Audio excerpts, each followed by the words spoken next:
마태복음 11장 20절부터 30절의 말씀이 오늘 묵상의 분량입니다. 저와 한 절씩 교독하십시다.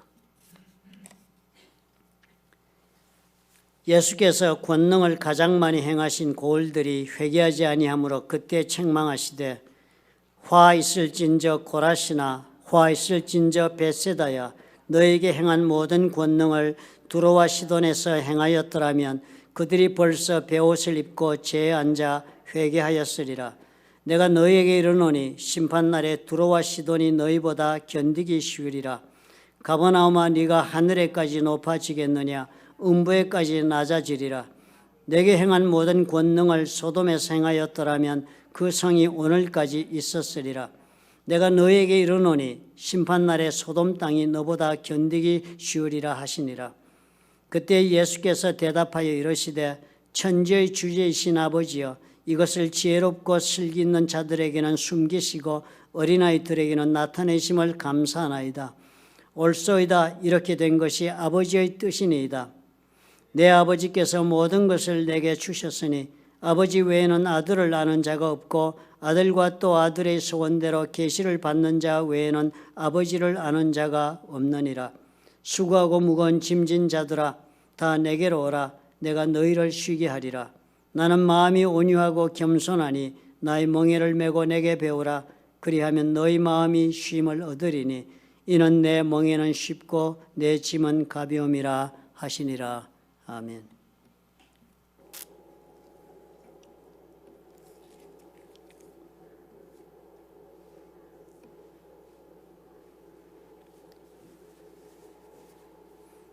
오늘 읽은 이 본문은요, 예수님이 직접 하신 말씀입니다. 제자들이 예수님 앞에 그렇게 올 때 그 제자들과 더불어 많은 무리들도 주님 앞에 그렇게 찾아온 그런 자리였습니다. 많은 사람들에게 예수님께 지금 하신 내용을 가만히 보니까 주님께서 우리가 이해하기 쉬운 말로 한다면 지금 설교 말씀을 지금 하고 계신 것입니다. 그런데 오늘 가만히 읽어보니까 예수님의 그 톤이 대단히 격앙되어 있습니다. 대단히 격하게 지금 주님이 표현하고 계십니다. 주님이 바리새인이나 사두개인 서기관들을 대하였을 때는 격하게 말씀하셨습니다.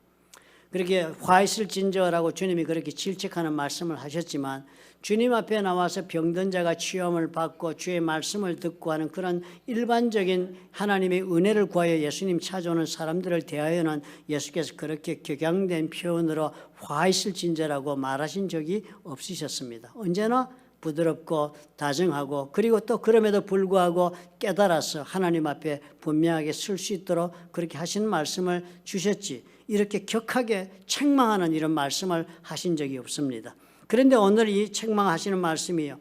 이 보니까 11장 20절에 이렇게 적었습니다. 예수께서 권능을 가장 많이 행하신 고을들이 회개하지 아니하므로 그때 책망을 하셨다. 책망하셨단 말이니까요. 이 말은 그냥 너희들이 이거 잘못했다 말하는 정도가 아니라 잘못에 대한 책임을 묻는 그런 말씀을 주님께서 하셨다는 것입니다. 그런데 이 책망을 듣는 그 상대가 누구였습니까?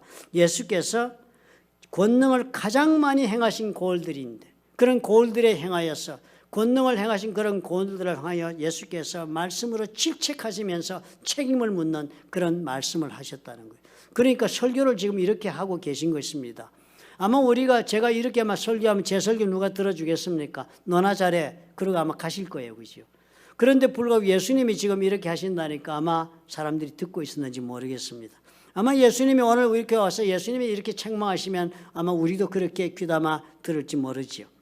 그래서 이 말씀을 적었는데요. 이 등장하고 있는 책망받고 있는 마을의 이름들이 유대인 마을의 이름들이 세 가지가 나오고 있습니다. 고라신과 벳세다와 그리고 가버나움이라는 도시를 책망하고 있는 그런 말씀을 하시는 것입니다. 이 고라신이라는 도시는요. 지금은 사라진 도시입니다. 옛날 도시 예수님 돌아가시고 나서 아마 로마가 정복하고 이러면서 이 도시가 사라진 것으로 그렇게 생각이 들어집니다. 왜냐하면 이 고라신에 대한 무슨 더 자세한 역사적인 기록은 나와 있지 않습니다. 단지 최근에 들어서 이스라엘에서 땅에 고고학적으로 발굴해서 이 고라신 도시를 찾아냈습니다. 찾아내 보니까요. 가버나움에서 북쪽으로 약 1.5마일 정도 되는 곳에 있었던 조그만 그런 마을이었습니다. 가버나움에서 북쪽으로 1.5마일이고 벳세다는요 동북쪽으로 나가서 약 한 4.5마일, 5마일 거리에 벳세다가 있습니다. 그리고 가버나움과 이 두 도시의 관계는 굉장히 거리가 가깝습니다. 약 5시간 정도면은 우리가 5마일 정도의 거리가 떨어져 있으면 우리가 걸어서 약 1시간이면 갈 수 있습니다. 1.5마일이니까 30분 정도 우리 걸어가면 도달할 수 있는 것입니다. 그러니까 그 당시 고대인들의 그런 개념에서 볼 때는 가버나움과 벳세다와 고라시는 다 뭐예요? 가까운 이웃 동네로서 오락가락하면서 그저 건너다니며 살 수 있는 그런 동네였습니다. 그런데 예수님께서 그러니까요. 가버나움에서 베드로의 집에서 기거하시면서 복음을 전하셨으니까 가버나움은 우리가 예수님의 선교 본부가 있던 곳이다. 그렇게 쉽게 말을 하지 않습니까? 그러니까 예수님께서 가버나움에서 기지를 두고서 말씀을 전하면서 고라신과 벳세다를 오락가락 이 동네를 다 주님께서 돌아다니면서 복음을 전하시고 질병을 고치시고 그렇게 하셨던 것입니다. 그런데요, 그렇게 한 곳이 어떤 곳이었나 하면 권능을 가장 많이 행하신 곳이다 그랬으니까요.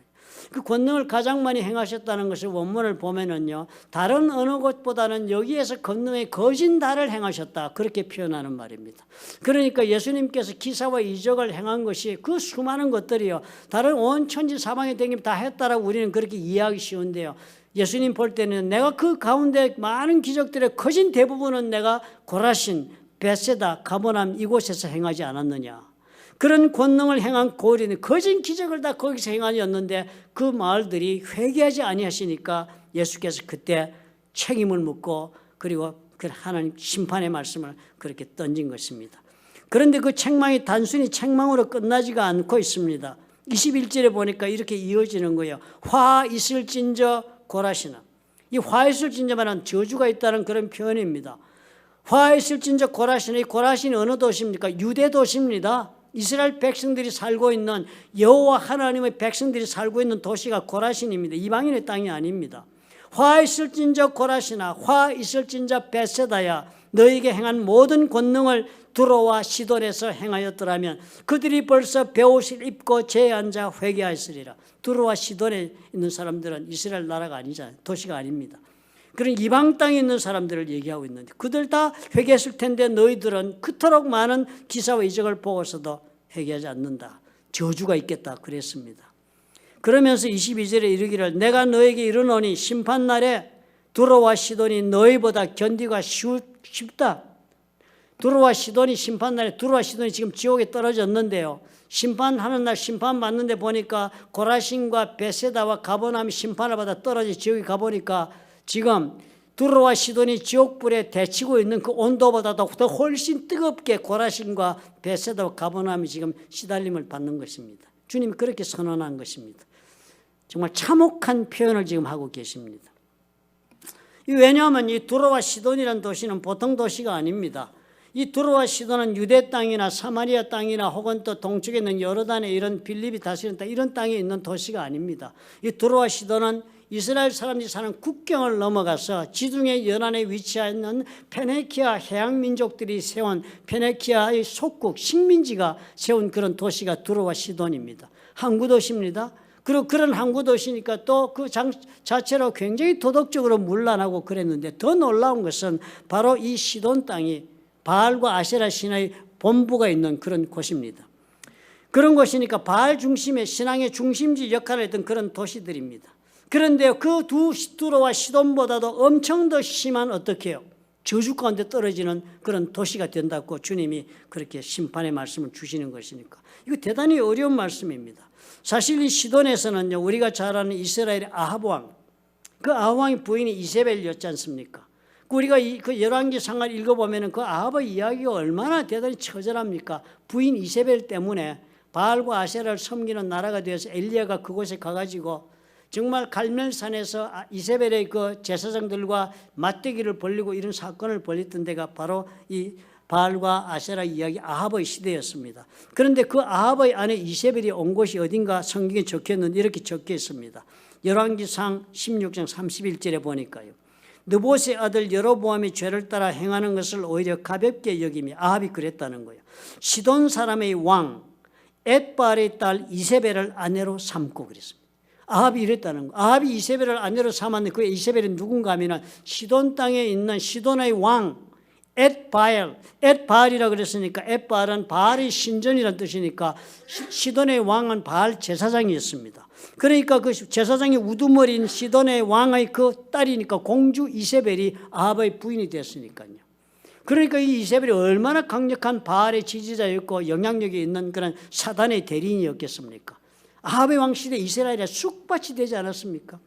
뿐만 아니라 그 이 이세벨의 딸 아달랴는요, 이 아합 왕 따라서 이 뭡니까 유대 왕 남쪽에 있는 유대 왕은 그 다윗의 정통적인 후계자가 이어가는 그런 왕인데요. 그 가운데 요아람이라는 왕은요, 이 유대 왕이 이 아합의 이세벨의 딸인 그 아달랴와 혼인을 맺습니다. 그래가지고 자기 아들과 결혼시켰어요. 여호사밧과 결혼을 시킵니다.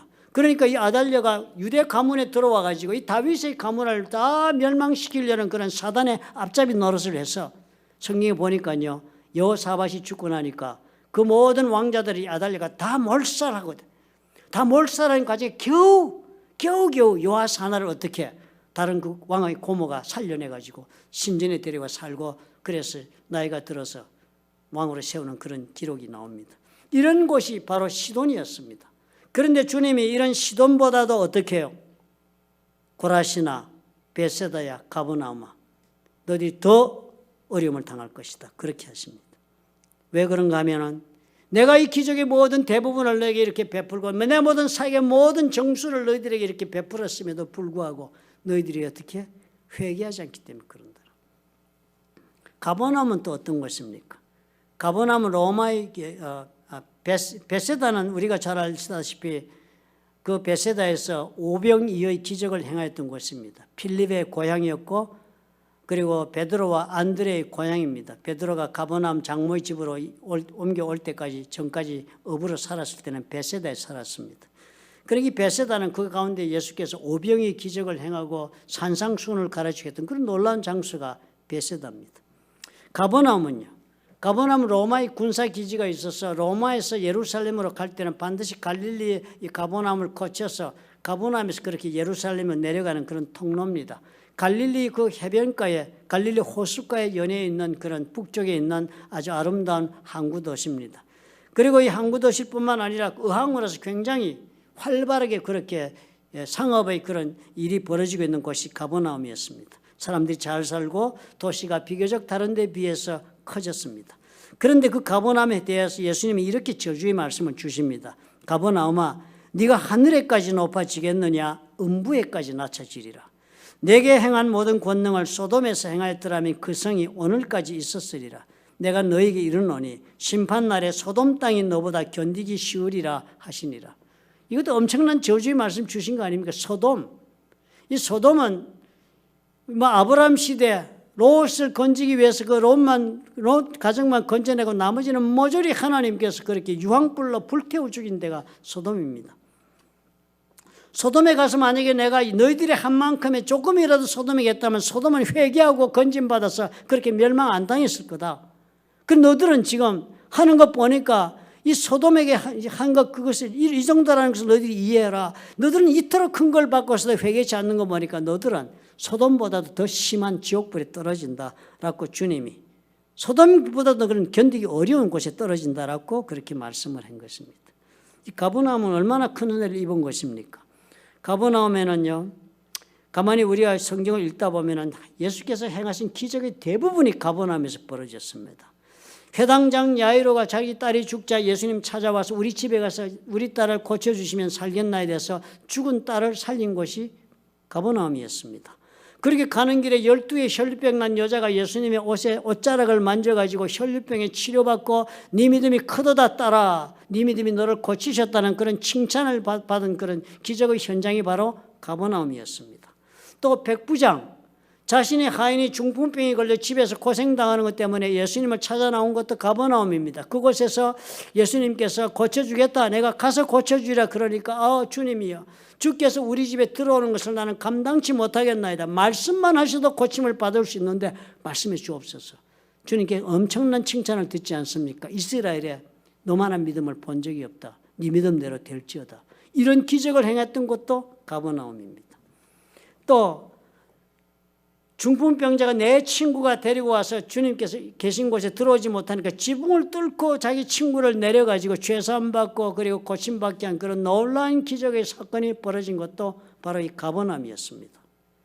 두 눈먼 맹인 지난주에 우리 살펴본 그 예수 그리스도를 가리켜서 다윗의 자손이여 우리를 불쌍히 여기소서라고 하며 하나님 앞에 은혜를 입었던 그 사람들이 기적을 입고 은혜를 입은 자리도 가버나움이었습니다. 그리고 또 벙어리를 고치신 것도 가버나움이었습니다. 수도 없는 기적을 행한 가버나움. 그런데요, 주님이 그 말씀하시는 거예요. 내게 행한 모든 권능을 이만큼을 소돔에서 행하였더라면 그 성이 오늘까지 있었으리라. 소돔은 회개하고 돌아왔을 거라는 거예요. 그 추악하고 그 더러운 죄 가운데 있던 그 소돔과 고모라 백성들도 내가 이만큼 너희들이 한 만큼 그렇게 사랑을 베풀고 은혜를 베풀었더라면 그들이 오늘 회개하고 살아있을 것이다. 너희들이 이 꼴이 뭐냐 하는 거예요. 얼마나 엄청난 말씀하시는 거예요. 무엇이 예수님을 이렇게 가혹하게 하나님의 자녀들을 이렇게 질책하게 만들고 있다고 여러분 생각이 드십니까? 가만히 말씀 읽어보니까 그러지 않습니까? 다른 어느 곳에서보다도 큰 은혜를 관심을 가지고 베푼 것이 세 곳이었습니다. 그렇죠? 다른 어느 곳에서보다도 더 큰 역사를 주님께서 일으키셨던 것이 이곳이었으니까 이곳에 있는 사람들이 이 큰 은혜를 다 입었던 혜택을 받은 수혜자들이 된 것입니다. 엄청나게 다른 어느 누구보다 다른 하나님의 복을 받고 은혜를 입고 살고 있는 사람들이 고라신 사람들, 베세다 사람들, 가버나움 사람들이었습니다. 그런데 그들이 어떻게 해요? 왜 이런 경고를 들을 만한 일을 하고 있습니까? 그들의 모습을 보니까 철저하게 저들이 예수님에 대하여 무관심하기 때문입니다. 철저히 무관심한 거 이 사람들이요. 엄청난 기적 베풀어 주었지만요, 절대로 그것을 인해서 자신의 삶에 무슨 달라진 것이 없는 사람들입니다.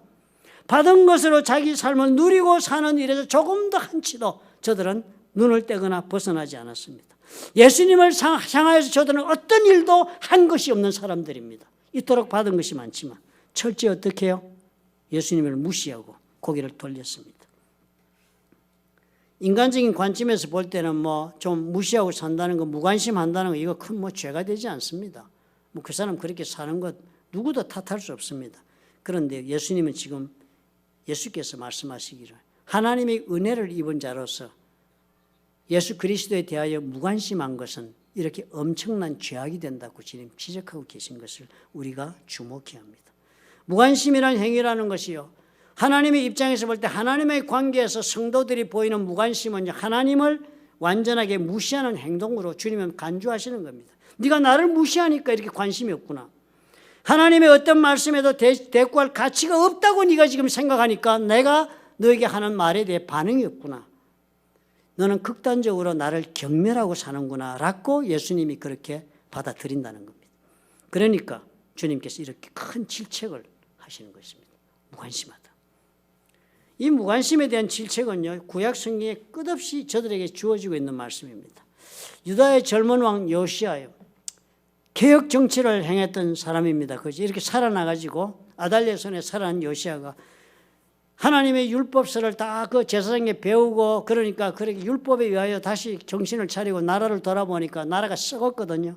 그러니까 왕이 되자 율법서에 따라서 개혁 정치를 시작하면서 이렇게 하나님 앞에 백성들 앞에 말을 하는 것이 열왕기하 22장 13절에 이렇게 나옵니다. 이스라엘 백성들의 가장 큰 죄악에 관해 말을 하면서 이렇게 말을 합니다. 요시야 왕이 우리 조상들이 이 책의 말씀을 듣지 아니하며 이 책에 우리를 위해 기록된 모든 것을 행하지 아니하였나이다. 우리 조상들이 지금 이렇게 고통을 다 어려운 일에 지금 빠진 것이 하나님 손에 지금 고통을 당한다라고 이해가 되니까, 그리고 바라보니까 이 가장 큰 죄악 가운데 있는 것 보니까 이 책 율법서의 말씀에 귀를 기울이지 않는다. 즉 관심이 없다는 거예요. 관심이 없으면 듣지도 않는다. 관심이 없으니까. 이 책에 우리를 위해 기록된 모든 것을 행하지도 않는다. 즉 철저하게 멸시한다는 거예요. 무시하고. 그러니까 그 다음 이 요시야 왕이 이렇게 적습니다. 여호와께서, 그렇기 때문에 여호와께서 우리를 향하신 진노가 크다. 하나님 지금 우리를 향해서 굉장히 화를 내고 계시다는 거예요. 그런데 그 영문으로 된 걸 보니까 이렇게 적었습니다. 우리를 향하여 불타오르고 있는 그 진노가 크다. 하나님 마음속에요, 분노가 막 이글이글 불타오고 있는 거예요. 무시하고 있는 그 백성들을 보니까 내가 은혜를 베풀고 내가 저들의 삶의 주인이 되어 인도하여 오늘 여기까지 왔는데도 불구하고 하나님에게 대해 무관심하게 사는 거, 우리는 그것이 어때? 그러고 인생을 사는데 하나님은 그렇게 본다는 거예요. 분노가 이글이글 불타오르는 것을 마음을 안고 우리를 보고 있다. 이 무관심이 이렇게 하나님은 이렇게 간주하고 있다는 것입니다. 우리 사람 가운데 무관심하면 그뭐 어땠어요? 나를 좀 무시하면 어땠어요? 아마 뭐 그럴 이유가 있겠지. 이렇게 우리가 너그럽게 받아줄 수 있는 일을 주님은 이렇게 간주하시는 것입니다. 마태복음 22장 5절에도 예수님이 비유로 가르친 말씀도 바로 이거 가르치시는 겁니다. 천국이 자기 아들을 위해 혼인잔치를 베푼 어떤 임금과 같은 것이 천국이다. 즉 하나님이 다스리는 자의 삶이란 것이 이런 것이다 라고 설명하면서 마태복음 22장 4절에 이렇게 적습니다. 그 종들을 보내요. 임금이 종들을 보내는 거요. 천국의 왕이 종들을 보내서 그 청한 사람들을 혼인잔치 오라 하였더니 오기를 싫어하거나 사람들이 안 오겠다는 거예요. 가고 싶지 않다는 거예요. 내가 어떻게 그것까지가 부담스럽다는 거예요. 그래서 그 임금이 다시 또 종을 보냈습니다. 이 나라가 임금의 나라니까 임금의 나라에서 잔치 베품 오는 것이 백성이 도리인데 안 오니까 싫어해서 오기를 싫어하니까 또 종들을 보냈습니다. 그리고 이렇게 말을 합니다. 임금이 종들을 시켜서 내가 오찬을 준비하되 왕이 아주 좋은 만찬을 준비한 것입니다. 나의 소와 살찐 짐승을 잡고 모든 것을 갖췄다. 왕이 그러는 거예요. 잔치 정말 멋지게 너를 위해 준비했다. 그러니까 혼인잔치 오소서 그렇게 가서 부탁을 해라고 종들을 보냈습니다. 그래서 종들이 가서 그 말을 전했습니다. 그랬더니 사람들이요, 그들이 돌아보지도 않고 그 말을 하는데 돌아보지도 않는 거예요. 돌아보지도 않고 이렇게 한 거예요. 한 사람은 그러더니 자기 밭으로 가버렸습니다. 밭대기라도 있겠으니까 먹고 살만하니까 간 거예요. 또 한 사람은 자기 사업하러 갔다. 지금 막 뭔가 하나 지금 일구고 있고 막 지금 뭐가 되는 것 같으니까 그거 하러 갔다는 거예요. 그 초칭이 어떻게 해요? 돌아보지도 않았다. 관심, 일고의 재고의 가치도 없다고 관심도 표시하지 않은 거예요. 나중에 뭐 이렇게 종들을 때려 죽인 사람도 있고 막 이래가지고 그 임금께서 군대를 보내가지고 모든 사람들을 다 진멸해 버립니다. 그 동네를 또 불살랐다고 그랬습니다.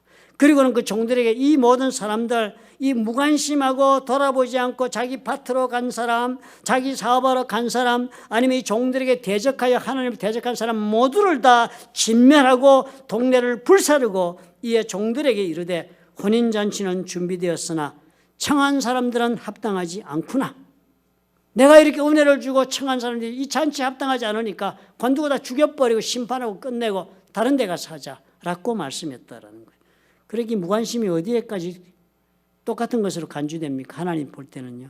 무관심한 것이 하나님을 공격한 것과 다른 바가 없는 추악한 범죄라고 하나님은 간주하신다는 거예요. 누가복음 17장 26절에 이것이 그때만 그런 것이 아니라 하나님께서 계획하신 대로 다시 예수께서 재림하시는 그날까지 사는 모든 사람들도 이 모양으로 살 것이다.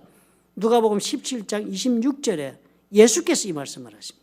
이건 예수님이 주신 말씀입니다. 노아가 방주에 들어가던 날까지 사람들이 먹고 마시고 장가들고 시집가더니 홍수가 나서 그들을 다 멸망시켰다. 노아한테 그랬잖아요. 그죠? 노아가 막 들어오라 그랬습니다. 다 무시했죠. 비웃고.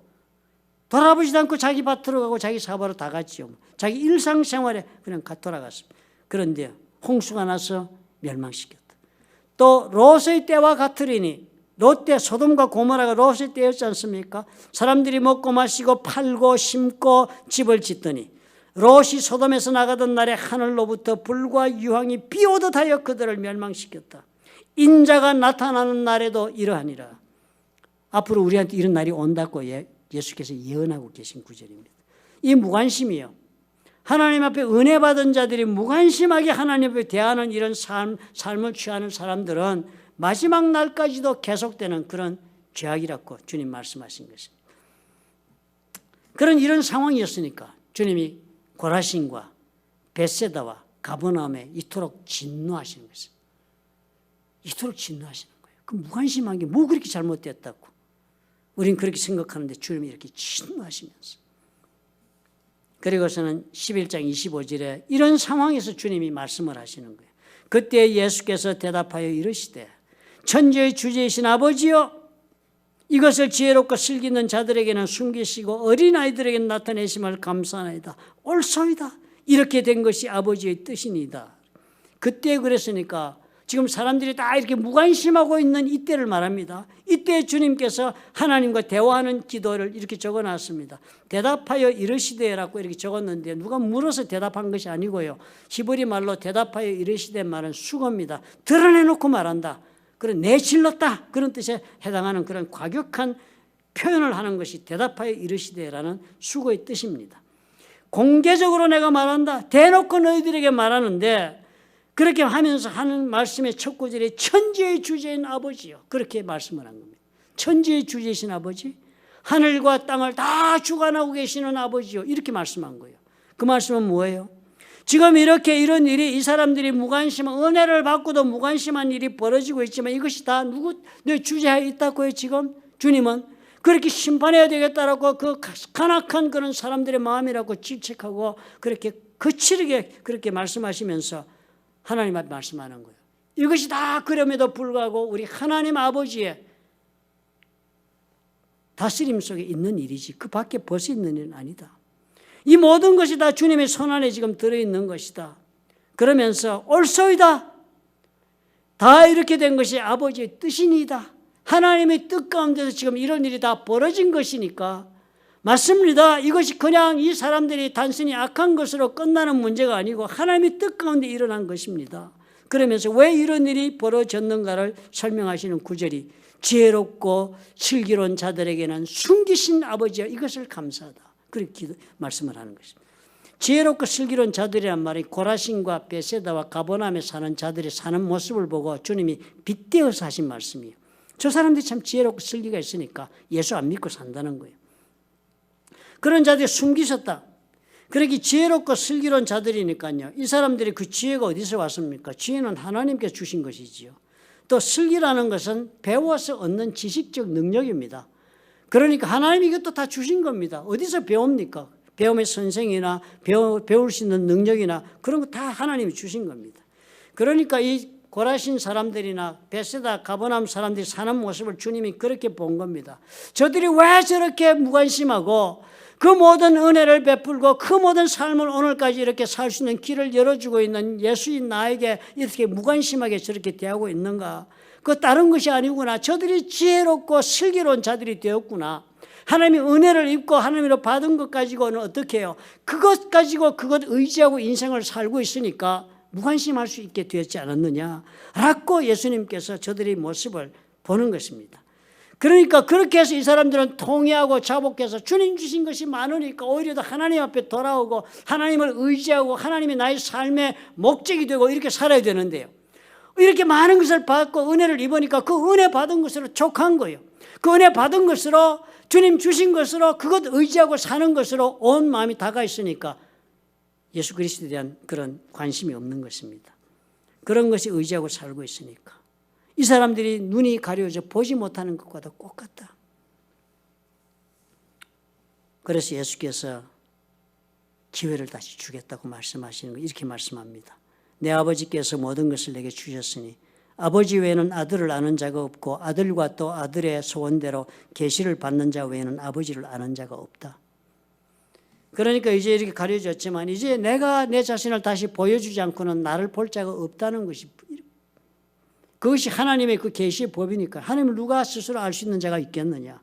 그러니까 내가 이제 저렇게 지혜와 슬기에 의존하고 사는 사람들이 내 자신을 보여줄 수 있게 되는 그 기회가 있으니 하나님 아버지의 끝뜻을 내가 감사함으로 받아들입니다. 그리고서 주님께서 말씀하신 것이 다 내게로 오라. 이 모든 사람들 무관심한 사람들 그래서 주님께서 다시 손을 뻗치시는 것입니다. 그렇게 하지 않으면 저들에게 다시 깨닫게 하고 알 수 있는 길이 없으니까 주님께서 다 내게로 오라. 수고하고 무거운 짐진 자들아 라고 그렇게 초청을 다시 하시는 것입니다. 수고하고 무거운 짐진 자들이란 표현이요. 이미 지금 수고하고 무거운 짐을 진 상태에 있다는 표현입니다. 수고한다는 말은 자신의 힘으로 해결하려고 노력하다가도 해결되지 못한 탈진의 상태에 이른 뜻입니다. 그런 단어가 그런 뜻입니다. 애를 쓰고 내 능력으로 내 지혜와 슬기로 한번 살아보겠다고 애쓰고 했지만 될 것 같았지만, 그래서 해보았지만 결국은 되지 않거나 탈진한 상태의 이런 자들아, 네가 스스로 네 능력에 의지하고 살겠다고 그렇게 내가 스스로 의롭게 서보겠다고 한 그 자기의 멍에를 메고 오늘 이 자리에 지쳐있는 자들아, 다 내게로 오라. 그렇게 오면 내가 너를 쉬게 해주겠다 라고 주님 말씀하시면서 제안하시는 것이 무엇이었습니까? 내 멍에를 메라 하는 거예요. 멍에를 맨다는 것을 우리가 이 말씀 우리가 살펴보았지요. 멍에라는 것은 일단 메고 보면 이게 무슨 뜻인지 압니다. 내가 멍에를 메면 나에게 멍에를 맨 자의 손에 철저한 완벽한 컨트롤을 당하게 됩니다. 예수께서 그 말씀하는 것이죠. 이제는 너희들이 나에게 나와서 내가 주는 이 멍에를 한번 메고 네 삶을 다시 한번 시작해 보거라. 그러면 너에게 쉼이 있다. 쉼이 있는 인생이 다시 회복된다 라고 주님 말씀하십니다. 오늘 이 말씀을 보시면서 여러분 어떻게 개인적으로 적용을 하시는지요? 이 말씀 보면서 아마 우리 주님이 우리에게 그렇게 도전해 오시는 것 아니겠습니까? 오늘 우리가 하나님으로도 받지 않은 것이 무엇이 있습니까? 오늘까지 살아오면서 우리 주님이 주신 것으로 우리는 오늘을 누리고 오늘 내가 나된 것이 다 주님의 손에서 된 것입니다. 아직 내 삶에 내가 소원하고 있는 내 소욕을 따른 이루지 못한 일이 있고요. 아직 내 삶에 해결되지 못한 문제가 있더라도 그 문제가 있고 그 소욕이 있기 이전에 오늘까지 살아온 삶에 과연 나는 무엇으로 살아왔는가를 생각해 보면 참으로 하나님의 받은 은혜가 엄청나고 그리고 또 말로 표현할 수 없는 그런 은혜를 입고서 오늘 이 자리까지 온 것입니다. 나에게 문제가 있고 나에게 해결되지 않은 소원이 있다는 것은 단지 그 모든 것들이 또한 하나님의 손에 있음을 믿고 우리가 맡기는 그런 걸음을 선택하면 내가 수고하고 무거운 짐진 상태의 사람이 되지 않을 수 있는 것 아닙니까? 그런데 우리는 불구하고 어떻게 해요? 전혀 우리가 주님의 받은 것이 많음에도 주님께 내 삶을 드리고 주님이 나의 삶의 목적이 되어 나의 모든 관심의 초점이 되는 주님을 그렇게 선택하는 삶을 선택하는 대신에 무관심하게 모든 받은 은혜가 있음에도 불구하고 무관심하게 하나님 앞에 걸어가는 그런 하나님의 자녀를 하면서도 그런 모습으로 걸어가는 것을 우리 주님은 결코 가볍게 그렇게 보고 계시지 않다는 두려운 마음으로 내 자신을 돌아보아야 하겠다 하는 생각이 듭니다. 이 길로 이대로 가다가는 종점은 뻔하다고 주님 말씀하세요. 이 길로 이대로 가면은 오늘도 수고가 많겠지만 더 큰 수고와 더 큰 낙심과 더 큰 문제에 봉착하는 날은 찾아온다 합니다. 그러기 전에 어떻게 하시라고요? 나와서 주님의 멍에를 한번 매보라는 겁니다. 철저한 순종으로 주님이 나의 삶의 목적이 되게 한번 해보라. 그러면 너의 삶에 쉼이 있다. 쉼이란 단어는 사바트, 여호와께서 책정하신 안식의 날, 그걸 뜻하는 단어가 쉼이란 단어입니다. 하나님과 함께하는 그런 삶, 그곳에 진정한 평화가 있고 쉼이 있는 삶을 예수께서 약속하신다 말씀하시는 것입니다. 믿으시면 아멘 하시기 바랍니다. 믿으시는 줄 압니다. 기도하겠습니다. 사랑의 하나님 아버지, 오늘의 말씀을 따라서 우리가 우리 자신을 돌아보는 놀라운 은혜를 베풀어 주옵소서. 우리가 주님 앞에 무관심하게 살아온 때가 한두 번이었습니까? 우리는 오늘도 돌아보니까요, 참 무관심하고 내 삶에 고통이나 문제가 있을 때만 주님을 찾을 때가 한두 번이 아니었습니다. 과연 하나님은 내가 어떤 모습으로 살기를 원하시는지를 묵상하며 주님 앞에 참으로 예수 그리스도의 그 멍에를 맨 것처럼 말씀의 멍에를 메고 우리가 살아가지 않은 적이 한두 번이 아니고 우리 아버지 앞에 참으로 나의 소욕을 따라 주님을 원망하고 불평하며 산 것도 한두 번이 아닙니다. 다시 돌아볼 수 있는 기회를 주시니 감사합니다. 아버지 앞에 새로워지게 하시고 이제는 예수께서 나의 관심의 초점이 되도록 자비를 베풀어 주시옵소서. 예수님 이름으로 기도합나이다. 아멘.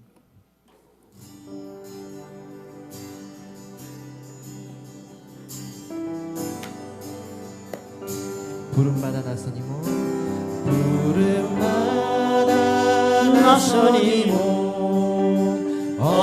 어디든지 가오리라 괴로우나 즐거우나 주만 따라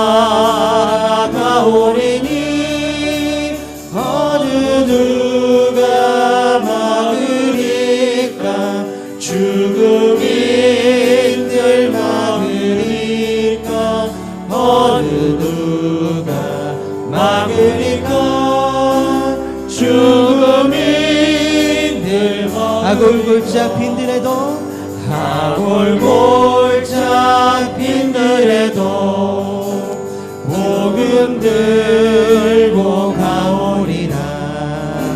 소돔 같은 거리에도 사랑받고 찾아가서 종의 몸에 지닌 것도 아낌없이 드리리라.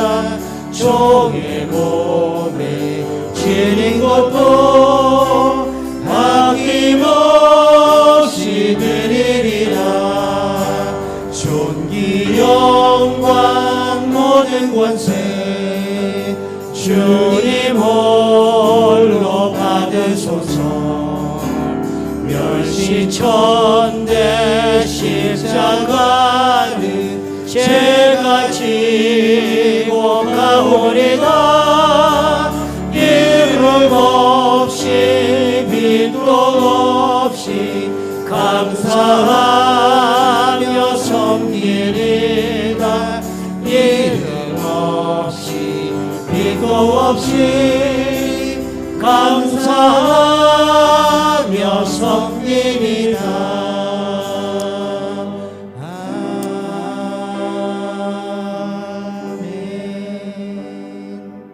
축도하기 전에 오늘은 세미나에 5명 가시는 분들 앞으로 나오시기 바랍니다. 우리 기도하고 축도했으면 합니다. 개인적인 경제적인 희생도 있고 시간의 투자도 있고 다 교회를 생각하고 하나님 나라를 위해서 헌신하러 그렇게 가는 길이니까요. 우리가 기도해 드려야 되고 또 감사해야 될 줄 압니다. 앞으로 나오시기 바랍니다. 올라오시기 바랍니다. 빨리 오시기 바랍니다.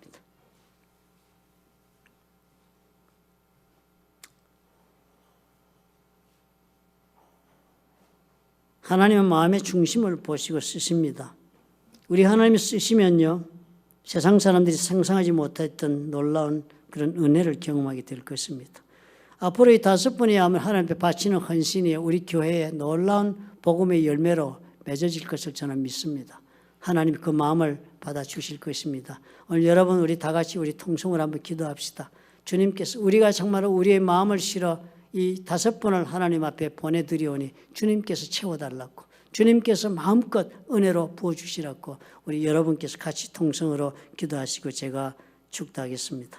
살아계시고 역사하시는 우리의 좋으신 하나님 아버지, 주님께서 귀하게 그 마음을 연락하시고 주님께서 응답하여 주옵소서. 이 걸어가는 걸음 주님 앞에 복된 걸음이 되게 하시고 참으로 이 걸음을 통하여 하나님이여 예수 그리스도를 전파하고 복음을 증거하여 영혼을 구원하고 그리고 제자 삼는 사명을 감당하는 사역에 쓰임받고 주께 영광을 돌리는 놀라운 아버지의 역사를 체험하는 영혼들로 주님 앞에 준비될 수 있도록 하나님 축복해 주시기를 간절히 원합니다. 우리 자신의 개개인을 돌아보면 아버지의 능력도 부족하고 우리는 가진 것도 없고 하나님 앞에 아무런 내세울 것도 없는 것을 우리는 고백합니다. 우리는 마치도 질그릇 같고 우리는 마치도 보잘것없는 토기와 같은 존재지만 그러나 그럼에도 불구하고 우리는 믿음으로 빛 되신 예수 그리스도를 우리의 그 질그릇에 품고 아버지 오늘 믿음으로 이 길을 가기로 작정하고 일어섰습니다. 하나님 축복하여 주옵소서. 이 걸어가는 걸음을 주께서 함께 하시고 주님께서 인치시며 기쁘게 연락받으시고 응답하시는 주님의 놀라운 은혜의 걸음이 되도록 하나님 역사하여 주시옵소서. 사랑이 많으시고 좋으신 아버지, 우리 주님의 말씀을 따라 주님 앞에 온 마음을 드리고 주 예수 그리스도를 삶의 가장 중요한 아버지의 초점의 아버지의 대상으로 삼고 믿음의 선택을 하여 걸어가는 이 5 형제들과 아버지 또한 이 자리에 함께한 우리 마음에 결단한 하나님의 사랑하는 자녀들과 아버지의 은혜를 부어주시고 주님이여 마음에 결단하고 일어서게 아버지여 도와주시기를 간절히 원합니다. 주님 앞에 지극한 관심을 가지고 은혜를 갚아나가며 살아나가는 성도의 삶이 되도록 하나님께서 자비를 베푸시고 우리의 눈을 열어 아버지여 밝히 볼 수 있도록 하나님 축복해 주시옵소서. 이제는 이러한 믿음의 결단 가운데 일어선 하나님의 사랑하는 자녀들과 그들의 생업과 가정 위에 그리고 보혈로 값지고 세우신 플러튼 좋은 교회와 파송하신 선교사들 위에 우리 주 예수 그리스도의 무한하신 은혜와 아버지 하나님의 극진하신 사랑과 성령님의 교통하심이 지금부터 영원토록 함께 하실지어다. 아멘.